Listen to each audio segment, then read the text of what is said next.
and welcome to Easy Gluten Free. Today I'll be showing our friends at favediets.com just how easy it is to make a quick gluten-free meal that's been lightened up a bit. It's oven fried chicken with garlic mashed potatoes and cauliflower.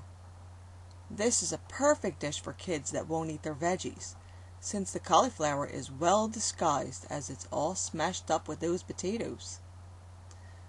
Alright, to get started we'll need 2 medium potatoes, 2 cups of cauliflower, 2 cloves of garlic, 2 tablespoons of butter, about a half cup of milk, and salt and pepper to taste.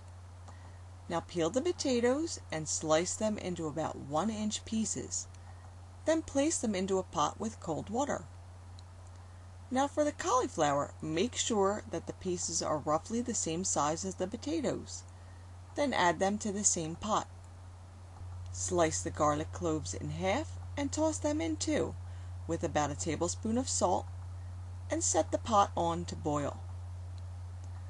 Once the pot reaches a boil, lower the heat down to a simmer and let everything cook for about 20 minutes. Let's move on to the chicken while we wait. Preheat the oven to 450 degrees. I'm actually using a toaster oven today.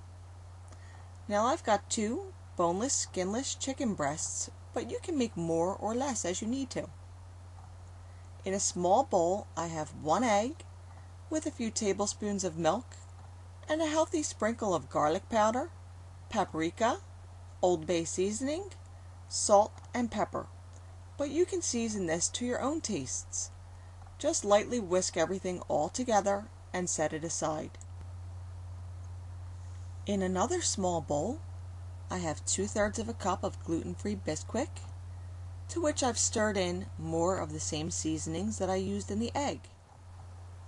Now make sure your chicken is patted dry, then dip it into the egg mixture, then dredge it into the seasoned dry mixture.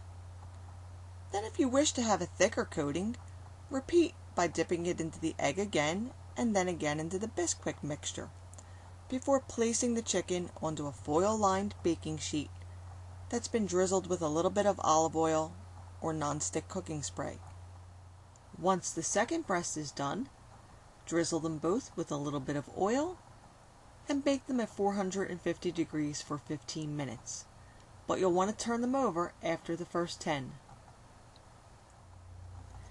Now while the chicken is baking, we can probably start mashing the potatoes and cauliflower. First, check to make sure they're fork tender. Then drain them, add the milk and butter, mash them, add salt and pepper to taste, and this side dish is ready to go.